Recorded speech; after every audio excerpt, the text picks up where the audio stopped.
Om Asato Ma Sadgamaya Tamaso Ma Jyotirgamaya Mrityurma Amritam Gamaya. Om Shanti Shanti Shanti. Om, lead us from the unreal to the real. Lead us from darkness unto light. Lead us from death to immortality. Om, peace, peace, peace. Good morning, everybody. Today's subject is, I think, the most comprehensive question than what can ask in spiritual life. The subject of knowledge and action. What I mean by this is that in spiritual life there are these two aspects. One is God realization, enlightenment, whatever you call it. That's one side of it. And the other side of it is our lives. Quite apart from our spiritual life, we seem to have another secular life, should I say. People have careers and families, personal lives, all of that.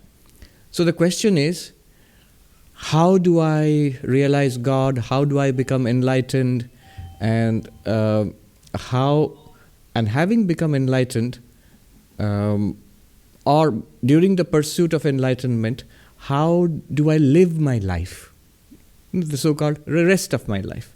So there seems to be this division between a spiritual life and a secular life, which is what I call knowledge and action. And what is the relationship between them? Specifically, this question comes from a question that Arjuna asked Krishna in the Bhagavad Gita. At the beginning of the 3rd chapter, Arjuna asks Krishna, Jayasi chet karmanaste mata buddhir janardana tat kim karmani ghore mam niyojayasi keshava. What does that mean? O Lord, O Krishna, if in your opinion, in your understanding, knowledge, that is Jnana Yoga, the knowledge of the self, is superior to action, then why are you instigating me, pushing me into this terrible action, the war? Why do you keep insisting on this? The context is, of course, the 2nd chapter of the Bhagavad Gita, where Krishna starts teaching Arjuna. Arjuna had asked a question about action. That should I do this or should I not do this? This, what I'm going to engage in, this terrible war. It seems horrible. Should I do it or not? And then in answer, Krishna says that you are not the body and mind, you are this infinite spiritual being. Realization that you are this infinite spiritual being will take you beyond the sufferings of mortal life. You realize you are immortal, you are not subject to the changes of the body, changes of the mind. You are ever at peace, ever perfect, and this is to be realized. So obviously Arjuna would say, well, that's great. I'd love to do that. But what about this thing? Krishna's response is, you have to fight this war. Why? It seems to me that what you have said, that's really worthwhile. If that's true, then what else is equal to it? Enlightenment is one thing that we should all try to do. So that seems that I should withdraw from all these worldly activities and maybe become a monk and go to the Himalayas and meditate and study and become enlightened. That seems to be what your teaching implies, that self-knowledge is supreme. But then you are saying you have to fight this war. Why? If knowledge, enlightenment is superior to action, why are you forcing me? Why are you insisting on this action and the most terrible of actions? This horrible engagement in war and destruction. So there is Krishna's answer. So this is analogous to, maybe not as dramatic in our lives. We don't have to fight wars and do all that, but we do have our little battlefields. Everybody, whether it's in our professional lives, in our relationships, or at office or at home, or even in our personal lives. It could be a battle of health, physical, mental issues, and all of these things. So these are all our little battlefields which we all have. How much should we engage in these things? To what end? What purpose? If the message of religion or spirituality is true, if God exists, if I am an immortal soul, then what is the importance of this little life? So that is the big question. And Krishna's answer is of vital importance to us for practical religion. I mean, quite apart from metaphysics, quite apart from Vedanta and the infinite being and Brahman and Atman, what is the importance for our personal lives, for the way we put spirituality into practice in our lives? So Krishna's answer to that question is, he says to Arjuna, Loke asmin dvividha nishtha pura prokta maya nagha jnana yogena sankhyanam karma yogena yoginam. Says, O Arjuna, there is this twofold path which I have taught from ancient times. Spirituality from its very beginning has these two aspects. What are these two aspects? Sort of cryptically he says, for the Sankhyas, it is the path of jnana, knowledge. And for the yogis, it is the path of action. Jnana yoga for Sankhya's and karma yoga for the yogis. Now, what does that mean? What does that mean? We'll deliberate upon that for some time. And this interpretation, remember, is according to classical Advaita Vedanta, based on the commentaries of Shankaracharya on these verses. So, what is this karma yoga? What is this jnana yoga? What is the path of knowledge? What is the path of action? In a sense, jnana yoga tells us that we are already that perfect spiritual being, that existence, awareness, bliss, infinite isness awareness, I would like to put it that way. This infinite isness awareness, this term I use sometimes, is actually a direct translation of the Upanishadic definition of Brahman. Satyam Jnanam Anantam Brahma. Satyam means isness. Jnanam means awareness. Anantam means infinite. So Brahman, the ultimate reality, is infinite isness awareness. One might say, well, good for the ultimate reality. What about me? You are that. That is the essence of the Upanishadic teaching, that you are actually not what you think you are. You are this infinite isness awareness.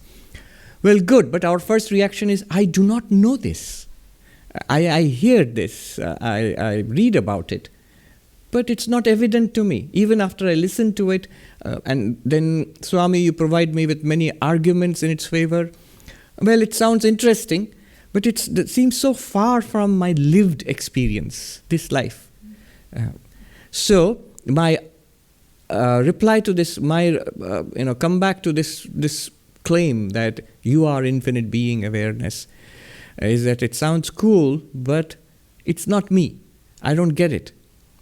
So the problem is ignorance, and ignorance of a particular kind, ignorance of our real nature, as far as Vedanta has claimed it.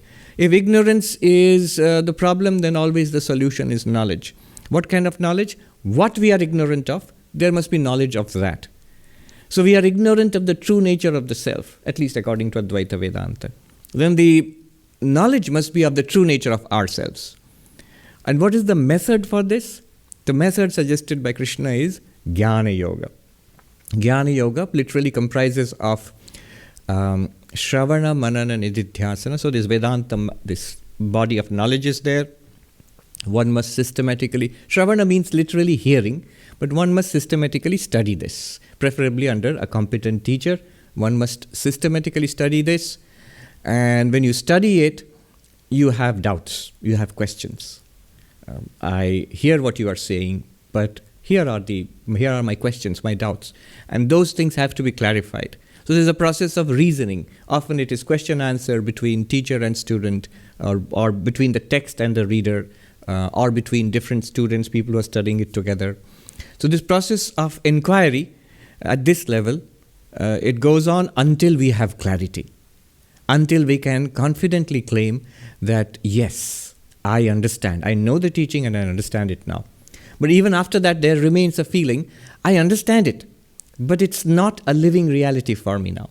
My life is still going on the way it was. I don't feel significantly different.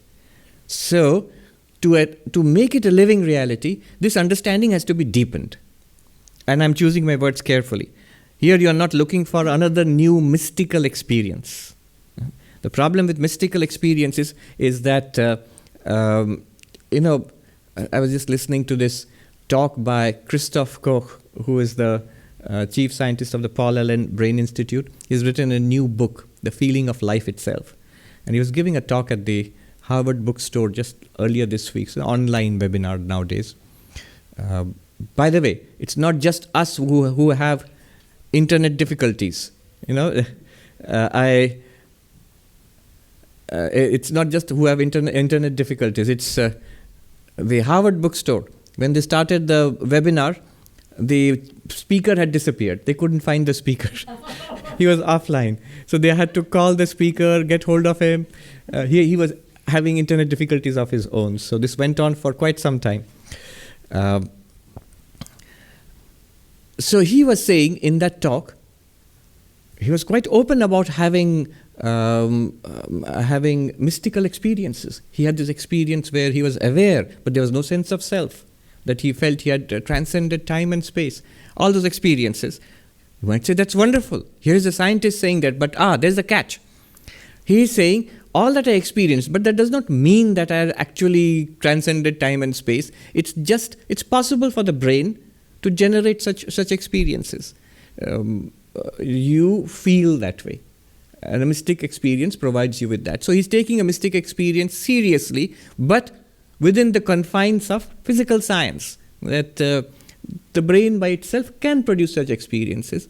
But that's not the understanding that, say, spirituality wants to take from it. When spirituality says that you are this, that unlimited awareness, pervading and transcending time and space, they literally mean it. They're not saying that you feel like that.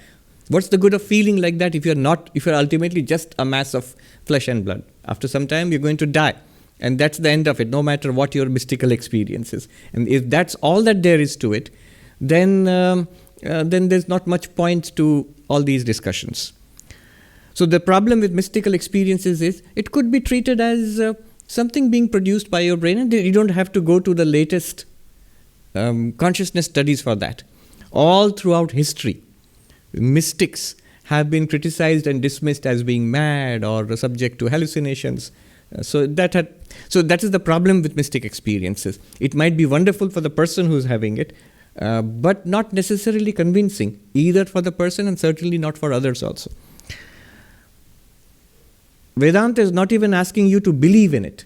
Rather, the understanding which you have got through Shravana and Manana, that is deepened, and a clarity dawns on you through that Nididhyasana Vedantic meditation, that I am Brahman, just as we feel, or even more so, than we feel that I am this body and mind, much more so that I am this infinite being. It becomes clear to you. I am beyond death, beyond disease, and so on. Now, this sounds wonderful, so we have a method now for realizing it. But the problem here is that we may be trying it. We may claim that we have attended many, many talks, and we have many, many notebooks full of notes taken during Vedanta talks sincerely. I remember when I was a novice, we used to sit with this wonderful teacher, this Swami, on the roof of the monastery in Deoghar after breakfast and study the Vedantic texts for an hour every day. And there was this other novice who was senior to me, who was leaving for the Belur monastery for his training center. And he had a pile of notebooks, which he had taken notes assiduously. They're not only notes, they're also doodles and cartoons and stuff like that when he got bored. And this treasure house, he said, I want to give you this gift. And I knew what was coming. I said, no, I don't have any space for that. All of that we may have, and we feel that we have not really become enlightened. It is not working. This whole Shravana, Manana, Nididhyasana, this inquiry, Vedanta, it's just adding to my storehouse of knowledge, but not really very enlightening for me, not life transformative. So what is the problem? So there is the first level of problem, ignorance, but there's a more basic level of problem called scattered mind, not just ignorant mind, but scattered mind. In Sanskrit, vikshepa. And for vikshepa, for scattered mind, as we know today, it's a huge problem in this world today, especially due to social media, which Shankaracharya or the Upanishad rishis did not have to face. So the remedy for that, of course, is focus. The remedy for distraction is focus. And Daniel Goleman, who wrote this book called Focus, he says, I wrote this book because I kept hearing of this serious new problem. Distraction has always been a problem. The Vedantins of Upanishads 5,000 years ago recorded as a big obstacle, distraction. But today, in the 21st century, Daniel Goleman writes that parents and teachers, even in corporations, people are talking about this new generation of youngsters brought up from babyhood with these devices. And they're very intelligent, but tremendously distracted minds. They can't focus or hold on to the focus for more than a few minutes. We have all had that problem, but this has just exacerbated. The modern technology seems to have exacerbated the lifestyle we have. So distraction, he wrote this book called Focus. And thousands of years before Daniel Goleman, in Vedanta, in Buddhism, in yoga, they said focus is essential for spiritual life. I was reading one of the texts that we had for Christian contemplative studies at the Divinity School was Simone Weil's book, I think, Waiting for God. So there's a chapter on concentration, on the utility of school studies for spiritual life. Very interesting. I think it's something that every student should read, especially spiritual seekers, students who are spiritual seekers, who are interested in spirituality. There she writes that seriously studying in school, by school she means, of course, school and college and university, seriously studying at school develops the faculty of concentration, which is vital for spiritual life.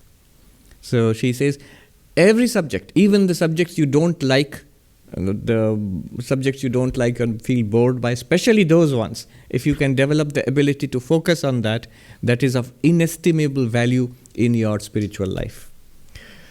She goes on to say that she equates distraction, lack of concentration, lack of focus with sin, with being unspiritual, and concentration and focus with being spiritual.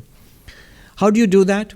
In the Upanishadic or Vedantic scheme of things, the method for focus is called upasana. Upasana literally means worship. Now it has two components. Worship has two components. One is, of course, devotion, when you are worshipping something. And there is also the component of meditation. So focus, devotion and meditation. Bhakti yoga and Raja Yoga. Both are implied in the Vedic term upasana. In fact, the term upasana is a common Indian word in just about every Indian language. It means worship. Now, there's no time to dilate on this subject, but note two interesting things. These two components, the devotion part of it, the bhakti part of it, deals primarily with emotions. The major source of distraction for us in this world is desire, this outward movement of the psychic being towards things in the world. In fact, Freud defines libido as the movement of the subject towards the object. Anything in the world outside towards which we flow internally, from within to outward. So that is caused by desire. It's of the nature, I want. I want the world. What bhakti does, what devotion to God does is, it replaces the world with God. The same I want, the world, that's replaced God. Same I want now flows towards God. That I want XYZ, which was scattered in the world in 100 different desires. Krishna says in the Bhagavad Gita, for worldly persons, they are scattered in 100 different ways. So in 100 different ways, that I want was broken up and was flowing towards the world. Now the whole thing is pulled back and it's directed towards God. It's concentrated and directed towards God. That itself solves, I would say, 80% of the problem of distraction. But 20% more, you need actually a practice of meditation. So to actually consciously, deliberately collect the powers of the mind and direct attention towards an object of meditation, that is necessary. So this upasana has two aspects. There's an emotional aspect dealt with by bhakti, and there is a psychic control aspect, mental control aspect dealt with by Raja Yoga or Patanjali Yoga. Both are necessary. At this point, a skeptic would say, yeah, that's true, but I have been trying to meditate for most of my life and it is not working, let me tell you. I either feel sleepy or I feel restless and distracted. So it's not working. Why is meditation not working? Why is upasana not working? There is an even more basic level of problems and obstacles. And I assure you this is the last one. We are not going to go on and on. I'm reminded of this funny anecdote. I'm sure it didn't happen, but it's in England that when I think Bertrand Russell was talking about science and philosophy, about the nature of the world and the planet Earth, hanging in empty space. One little old lady comes up to him and says, "Young man, you are very clever, but everybody knows that the earth rests on a tortoise, on a giant tortoise." And so either it was Russell or some scientist. He said, "Yes, ma'am, but what does the tortoise rest on?" And she smiled. "Oh, don't try to be so clever. Everybody knows its tortoise is all the way down." So I'm not going to say there are going to be problems all the way down. This is the rock bottom. The ground level problem is impurity of mind. In Sanskrit, chitta mala, impurity of mind. So see, 3 levels of problems: impure mind, scattered mind, ignorant mind. So impure mind, the obvious remedy for this is pure mind. So that's a no-brainer. How do you achieve that? So this is where karma yoga is very useful, where the actions of our life are spiritualized. Instead of being self-directed, doing things for oneself, one does it either as welfare of everybody else, I'm doing it as service to humanity, or as service to God. That could be easier for many people. I'm doing all the actions of my life as a worship of the Lord. Here's something has to be noted. Last night I was asked to give a talk to one of our ashrams in India, and that was in Hindi. I haven't spoken in Hindi for I think 5 or 6 years, but it went well. In the Q&A, a young man asked, so the discussion was on karma yoga. So these are all close devotees of the ashram who are engaged in a lot of activity, work. So he says, well, Swami, when I work for others, I do service for others. That I understand is karma yoga. But then there are so many things that I do for myself. So there are, for example, so I'm eating, that's obviously for myself. There is no element of karma yoga there. There is something in between, like when I'm doing things for my family, for my parents or family, when I'm doing a job and getting a salary, that's in between. That's not quite just myself, but not quite very openly for welfare of this. There's still a me and mine involved there. How do I make everything into karma yoga? And the answer was, don't have separate philosophies. Don't have a philosophy for social work, and a philosophy for office work, and a philosophy for dealing with your, interacting with your family, and a philosophy for yourself. No. Have one philosophy that covers everything, and that's the philosophy of karma yoga. All of it is karma yoga. Whether you are feeding the poor in the Vedanta society, or in the ashram there, or you're teaching children for free as a service, or you're working in the office and getting a salary, or you're taking care of your parents and your family, or you're feeding this body. All of it belongs to the Lord. The mistake is to think that, so when I'm doing something for this body, I'm doing it for myself. Look at the insidious thought in that I am the body. I am this thing. And the ones connected to this body, father, mother, husband, wife, children, they are mine. That all comes from the body idea. Whereas Karma Yoga says the entire thing belongs to the Lord. And truly, does it not? I said to him that even take the thing which you identify with the most, the body. And when I do something for the body, I feel I am doing it for myself. It seems obvious to me. But really, how much of the body do you have control over, possession over? One sadhu in Uttarakhand, he said, is this body yours? You show me the papers for the body. If the cop pulls you over here and says, show the paper, not for the car, license and registration for the body. How do I know this is your body? How do I know you have not stolen this body? Who gave you this body? A gift? Did somebody give it to you as a gift? Do you remember being given this body? From now on it's yours? No. Did anybody tell you it's your body? No. You just assumed. That's not something that will fly in the local precinct. That I just assumed it's my car. No. Do you own the materials out of which this body is made? The earth and the fire and the water or the so many elements. No, they are made by God. You don't own them. They're God's elements. Did you make this body? Even your parents did not make this body. Nature makes this body. Nature is the power of God. Does this body, do you have control over this body? No, and thank God that we do not have control over the body. Within a minute we would be in the ICU. Under Rama's care. That we do not, almost all the processes, and especially the vital processes, are run automatically by nature. They are on autopilot. If we try to run it, we would make a mess of it within seconds.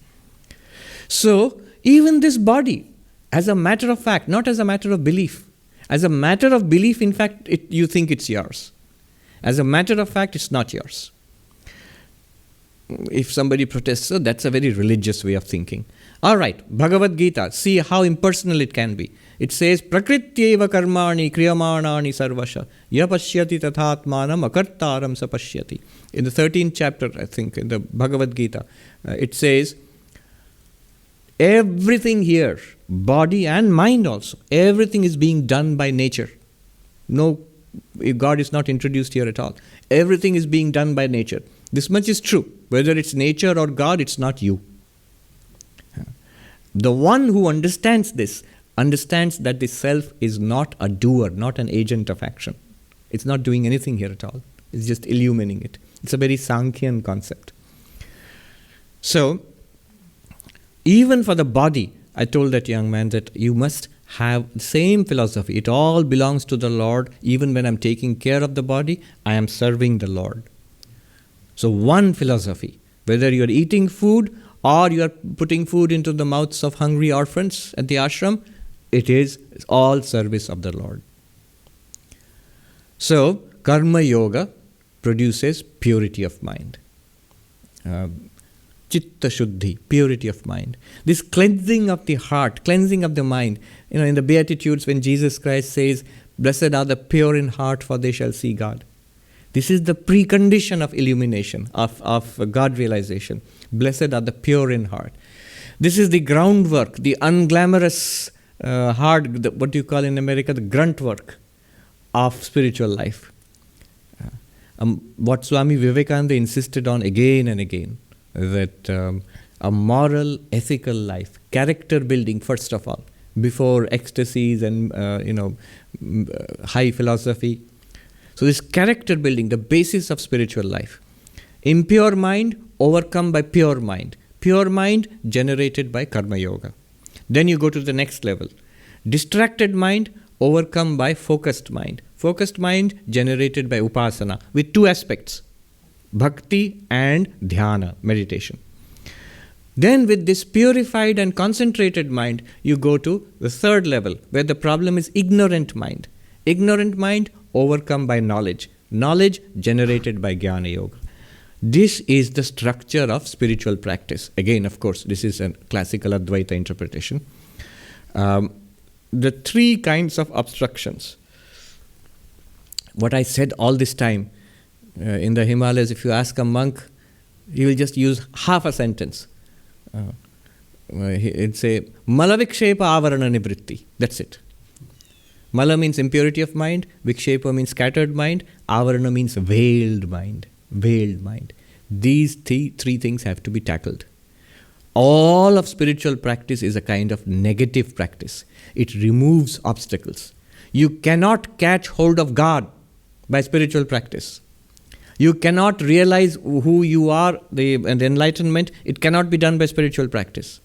That is the great conclusion of Shankaracharya. What does spiritual practice do? It has a negative impact. That means it removes the obstacles. It doesn't catch hold of God. It doesn't make you into Brahman. God is. You are already Brahman, whether self-knowledge or God realization, whichever way you put it. Neither are amenable to our efforts. It's an established fact. In self-knowledge, you will say it shines forth by itself, not because we did something. In God realization, you will say, by the grace of the Lord, I realize the Lord. Not because of the effort that we put in. Is the effort that we put in action? Is it useless? I'm tying it back to Arjuna's question. Is it useless? Not at all. It is most useful. But it is useful in removing the dirt, the complications that we have set up over lifetimes. It's the mess that we have made that we have to clean up. Otherwise, it's all right. So, the removal of impurity, the focusing of removal of impurity, removal of distraction, removal of ignorance, that we can do. So that is within the range of our effort. And at each level, the method changes. So karma yoga, then upasana, and then jnana yoga. First, unselfish action, moral and ethical action, unselfish action, leading to devotion to God, and focused mind, leading to inquiry, philosophical inquiry into the self. So this is the structure of spiritual practice.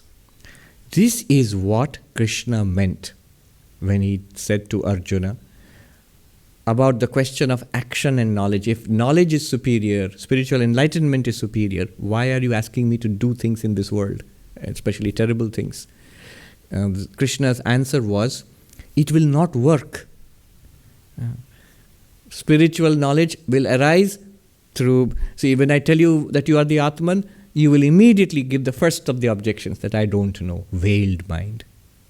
And if you try to tackle it, you will give the second objection, you'll bring forth, you will yourself realize, we'll ourselves realize that we have that other level of problems, distracted mind. And when we try to meditate and overcome that, we will ourselves realize we have that ground level of problems, impure mind. So these three have to be tackled by us, and therefore Krishna says, I am teaching you action also.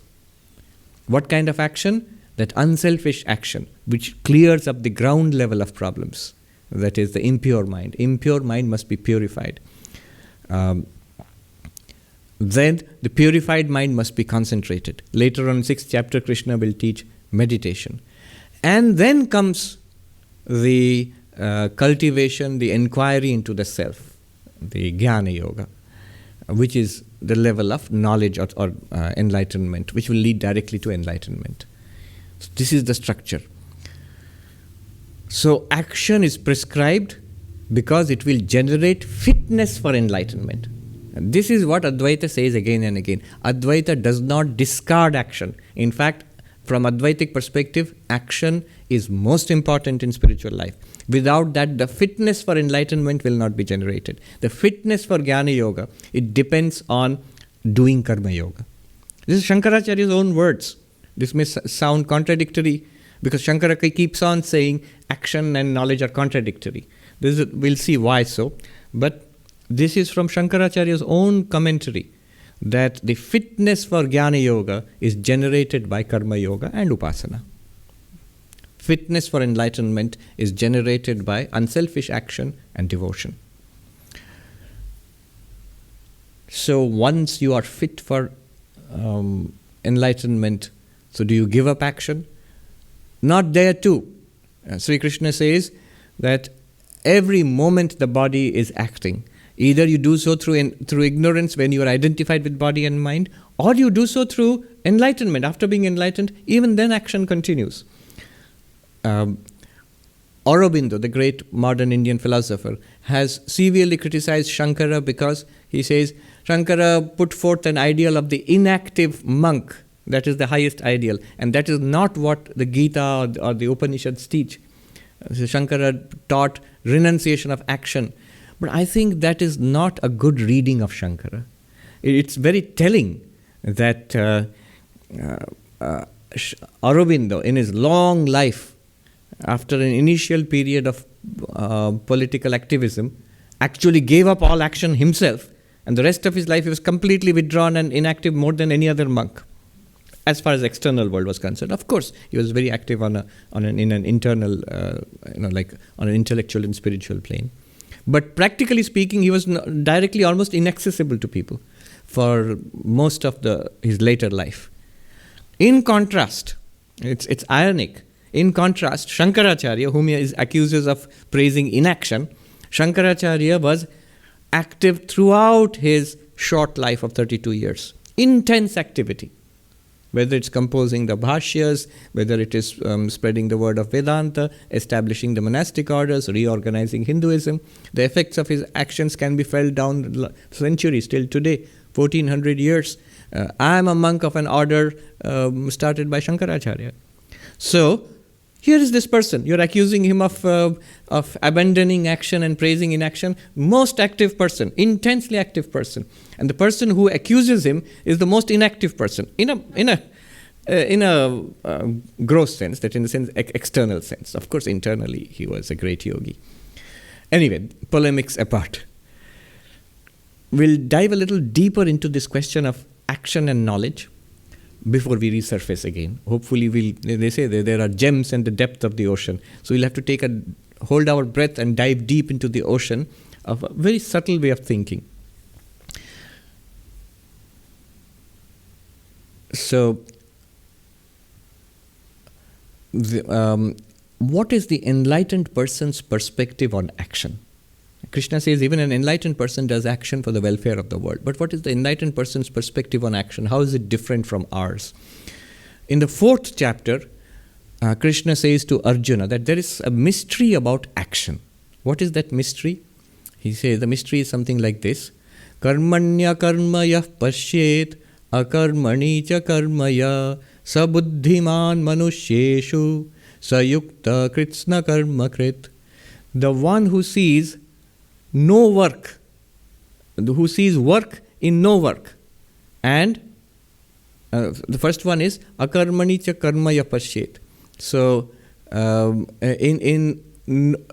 so when there is work, he sees no work, and when there is no work, he sees work there. Such a person is wise, and such a person is truly established in yoga, and such a person is the doer of all works. Now, what a strange statement. You see that when there is work, you are seeing it as no work. And when there is no work, you say that it is work. And such a person is supposed to be intelligent. Who is intelligent? The one who sees things as they are. If there is work, by work and no work means the way we normally would understand it. Person sitting quietly, no work. Person running around doing all sorts of things, busy. A city that never sleeps. Yeah. So that is work. In Manhattan, people are always working. So when you're active physically, mentally, that is work. And when you're physically, you see that you're sitting quietly, maybe a yogi in the Himalayas, that is no work. And according to Krishna, the one who sees when a person is running around and doing all sorts of activities, who sees truly that it's not work. And when a person is sitting quietly, apparently not doing anything, the person will say, no, that's work. And that's supposed to be intelligent. Buddhiman, that is an intelligent person, the knower among all people. So that is supposed to be a person who is a true yogi, yukta, established in yoga. And there is a person, mysterious term, the doer of all works. What does this mean? The enlightened person sees that apparently for the enlightened person, when the enlightened person is doing a lot of work, like Krishna, or like Shankaracharya, or Vivekananda, if you ask that person, he will say, truly speaking, I'm not doing anything. How is that possible? What is the nature of enlightenment? That's what is being shown here. The relation of knowledge and action at a deep level is being shown here. To illustrate this, Shankaracharya in his commentary on this verse, he says that imagine a boat. You're in a river in a boat, and suddenly you get this shock. You see that you feel you are stationary, and the bank is moving, the trees on the bank are moving, the buildings on the bank are moving. I had this experience. I was so thrilled to see this commentary because in Belur Mutt, in our monastery there, which is on the Ganga, when you cross the Ganga and you go to the other side, where is Calcutta. So you come from Calcutta to Belur Mutt, or you're going from Belur Mutt to Calcutta. In the middle of the river, as the little boats are there. So as you go on those little boats, suddenly you feel that you are stationary in the river, but the trees and the temples and all on the bank, they are moving. Obviously, it's just an illusion. You get this feeling sometimes you're sitting on a train, and so you suddenly feel the platform is moving, and it's actually you are moving, but the nature of the movement of the boat is actually superimposed on the bank. The unmoving bank seems to be moving, and the moving boat does not seem to be moving. So, exactly like that, Shankaracharya says, in our case, you, the witness consciousness, you are never changing. You are always the illuminer of all action. But the action of the body and mind, the movement of the body, speech, thinking of the mind, all that is imposed upon you, and you get the feeling, I walk, I talk, I think, I am happy, I am unhappy. These are all movements of the mind. These are all movements of the body. These are all changes taking place in the world, in the body, in the mind. Not in you. You are like the bank of the river. You are like the temple on the bank, which is not moving. Not like the boat. It's the movement of the boat which is suddenly put illusorily. It appears on the bank. It's the movement of the body and mind, the activities of the organs, it appears imposed upon you, the witness consciousness. And you feel you are in action. The enlightened person knows, though it looks like that, actually I, the witness consciousness, I, the Atman, that infinite isness awareness, I do not do anything. This all the doing is happening in the body mind at the level of appearance. The screen in the movie. And suppose there is a car chase going on in the movie and the cops are chasing the robbers. The screen is neither driving a car nor chasing robbers. The screen is not a cop nor a robber. Nothing. But it enables the entire movie to happen. Without the screen, nothing would happen. You, the infinite isness awareness, in you the movie of life is playing. And because you cover yourself up, you are veiled, veiled mind. And then the game begins. We have become totally identified. We think we are this body and mind. And then whatever is happening in the movie, we think this is real and this is what I am. The enlightened person sees the movie and also knows nothing is actually happening. So the enlightened person would say, in the midst of all actions, karmani cha akarmaya pashyet, in the midst of all activities, who sees, there is no activity going on at the level of the self. I am the witness consciousness, ever free of karma. And in the case of the unenlightened person, who says, I will not engage in any kind of karma, and I sit quietly and meditate on God, the enlightened person will say, that's also karma. That's also a kind of karma. Not doing anything, whether for an unenlightened person, whether that person does something or does not do anything, both are karma. For an enlightened person, whether that person does something through the body and mind or does not do something for the body and mind, none of it is karma.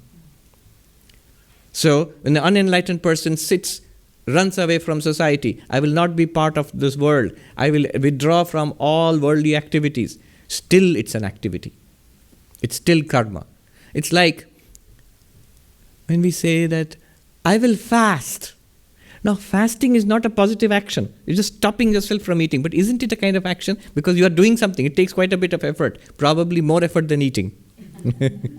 So, I will fast. That's a kind of action. So, the enlightened person sees, even when apparently there is no action, there is action going on for the unenlightened person. So such a person is intelligent. Buddhiman manushya. This person truly sees, the enlightened person. Sayukta, now we understand, this person is a true yogi. And the doer of all actions, Kritsna Karma Krit means the doer of all actions. What does it mean? Ultimately, the purpose of all action is to lead you to enlightenment. So this person has attained the purpose of all action. We normally think, what is the purpose of action? It is to earn money, it is to maintain my body, it is to get me a nice apartment to live in, it is to help people in the world. That's all at the level of identification with body and mind. All of this action will ultimately lead to enlightenment when you realize you are this unchanging isness awareness, unlimited, unchanging isness awareness. So this is the secret of action from the enlightened person's perspective. The enlightened person can engage in dynamic action for the welfare of others. Why welfare of others? Why not his own welfare?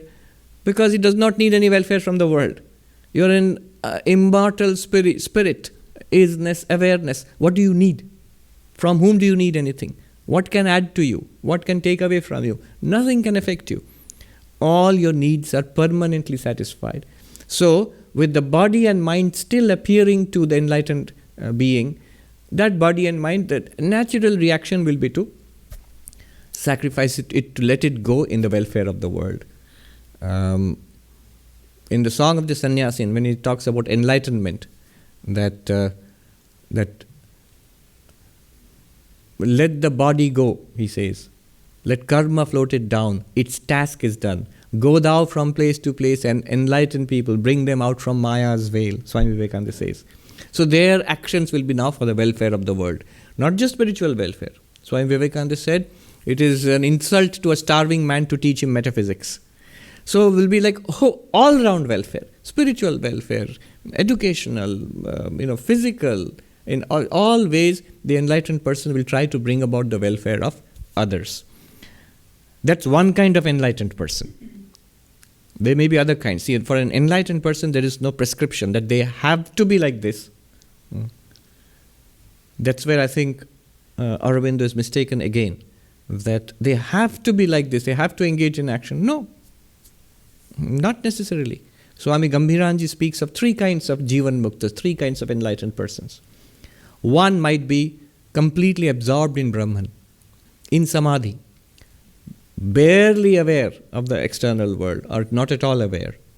And such persons have attained to the peak of spiritual attainment. They have realized what the truth is and they are absorbed in it. That's what Vivekananda wanted from Sri Ramakrishna. Sri Ramakrishna scolded him, thank God, but then that's why we are sitting here today. But what he wanted was not a mean thing. That is, in traditional spiritual path, that is regarded as the final, the highest. So, that's one kind of enlightened person. Are they enlightened? Yes. Like Totapuri, for example. Enlightened, of course. Someone like Ramana Maharshi, for example. Perfectly enlightened. Note, he was always absorbed. But a great amount of good was done through him and is still being done. Just because he was absorbed in God. Swami Vivekananda says, these rare souls who may sit in a mountain cave and be absorbed in God and pass away there, they will think a few thoughts for the welfare of the world. And those thoughts will live on. They will penetrate through the stone walls of the caves and permeate the thought universe of the world and will work out their effect. So, one kind of enlightened person remains absorbed in Brahman and not at all active, at least from our perspective. The second kind of enlightened person is aware of this world. Enlightened, but aware of the appearance of the world appearance, and considers it as fun, as magic, as something crazy. I am reminded of that sadhu in Dakshineshwar who would come out, who would meditate all day long in the cave and come out once in a while, look at the temple and the river and the sky and say, wow, how wonderful, wonderful, wonderful. What is the play of Maya? And go back into the hut and meditate again. They look upon it as play. They are often the crazy people of God. Sri Ramakrishna says enlightened persons may sometimes live like little children or like mad people. That man who came just like a what you might call a hobo into the Dakshineshwar temple, dirty, matted hair.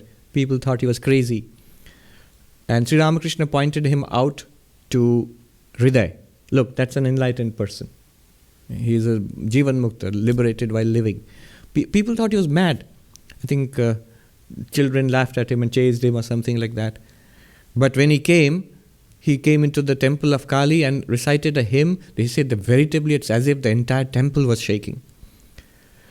And when he walked away, so Hriday Ram thought, maybe I can catch hold of him and get enlightenment or at least some spiritual advice. He started chasing him. And this crazy man threw stones at him to dissuade him. Finally, he would not listen and came close and asked him, give me some spiritual advice. And the man just said, look at this ditch water, dirty water of the drain, and the water of the Ganga. When the two you see them, they are the same, then you have attained enlightenment. And then he walked on. So such people are there. They are also enlightened, but they are not engaged in action, like deliberate action for the welfare of the world as we might think it. The third category is those who feel for the sufferings of everybody else and they want to help everybody. Their hearts melt with compassion. So those are the enlightened ones who are the great teachers of the world. They spend the rest of their lives, like the Buddha, like Vivekananda, like Shankara, in uplifting humanity for the welfare of the world. That third kind of action is what Sri Ramakrishna, what Swami Vivekananda, that is what they stressed as karma yoga, from the action performed by an enlightened being for the welfare of the world. One might ask, well, what good is that? Let me first attain enlightenment and then I will do that kind of action for the welfare of the world. No, Shankaracharya himself says in the Bhagavad Gita in the 2nd chapter, when Arjuna asks Krishna, what are the characteristics of an enlightened person? Sthita pragyasya ka bhasha. What are the characteristics of an enlightened person? Very beautiful sequence of verses at the end of the 2nd chapter. There, Shankaracharya comments, what's the point of knowing the characteristics of an enlightened person? That might be nice to know, but what relevance does it have for us now? He says, no, it has great relevance. Yani eva kritarthasya lakshanani tani eva sadhakasya sadhanani yatna sadhyatvat, he says. That's a line from his commentary. Whatever are the characteristics of enlightened persons, the characteristics of saints, those are practices for the rest of us. That's natural for them. The unselfishness, the fearlessness, the complete serenity, the ability to withstand suffering and not be moved, all of that, those are practices for the rest of us. It comes naturally to them, we must consciously practice them. So that's the thing that we have to live. We have to try to live like that. Why? Because he says by practicing that, we will become enlightened. That's where the virtues which are taught on the path of spirituality, they come from the lives of the enlightened beings. We see how they are and then we try to inculcate them. There's an element of artificiality involved there because we are not yet there. But there's no other way of progressing. We have to do that. So all the great spiritual traditions of the world, from the beginning, they have taught both knowledge and action. And we now realize these are not two separate things. They are essential. Action is essential for enlightenment. On a deeper level, the two are the same. The action is an expression of enlightenment. The third kind of enlightened being, action is an expression of enlightenment. So in Bhagavad Gita, Krishna says, look at how there is a continuity of thought. Gita, Krishna says to Arjuna, the sum and substance of my teaching is ma manusmara yuddhyacha. Keep your mind on me and fight the battle of life. Look, knowledge and action. You might say devotion and action, fine. But it's a connection with God, spirituality, and a connection with the world. Fight your battle of life wherever you are. You have to do this. And keep your mind on God. Not one of the two. Often monks, we have a debate on this. Why not just keep your mind on God? And the other monks who would say, why not just do good to humanity? Why bring in all that metaphysics? But both are necessary. And both are necessary because the deeper understanding is it's not both. It's the same thing. If we try to say one and not the other, there is some lack of understanding there. Only the world, not God. There's a lack of understanding there. What is this world you're trying to serve? Only God, not the world. What is this world you're trying to avoid? It's God. With eyes closed and eyes open, as Sri Ramakrishna would say. Jesus Christ, when he was asked, what should we do? Of all the commandments in the Judaic religion, what is the important one? And Jesus says, love the Lord thy God with all thy heart and all thy might.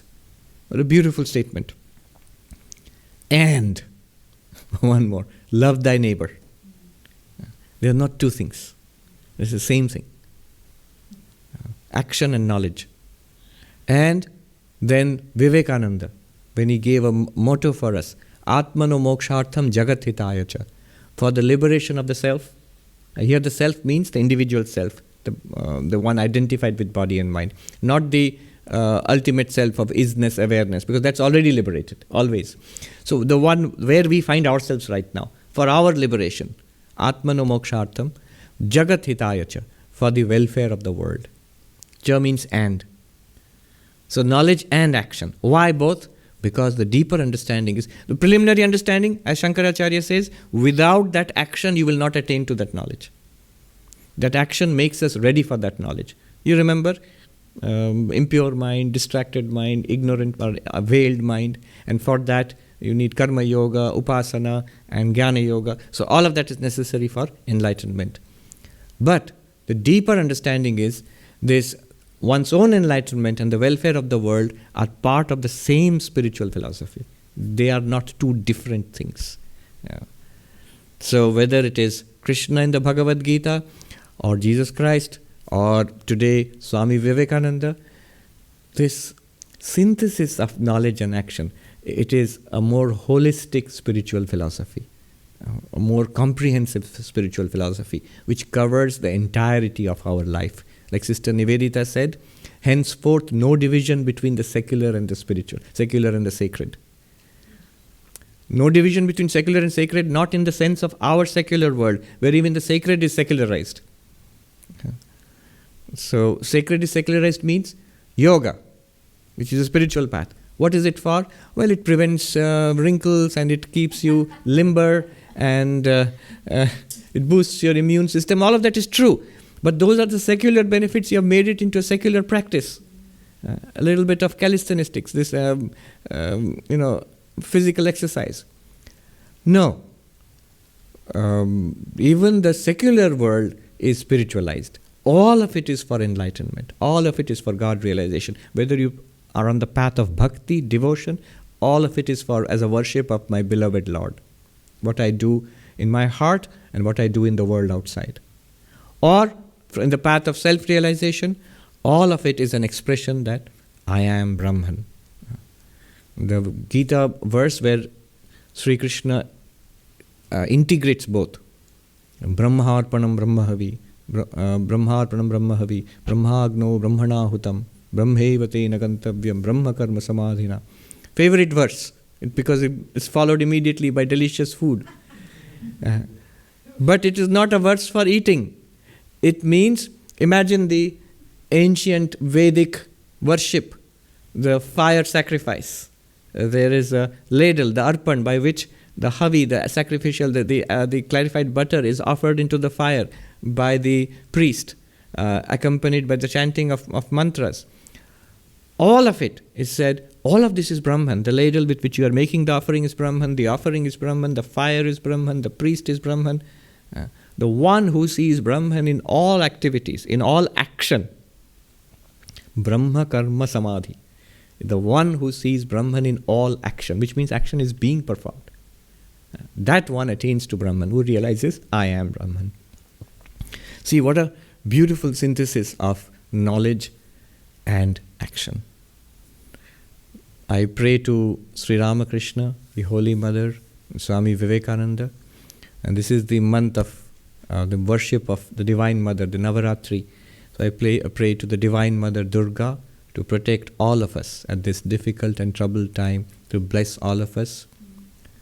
Om Shanti Shanti Shanti Hari Om Tat Sat Shri Ram Krishna Arpanamastu.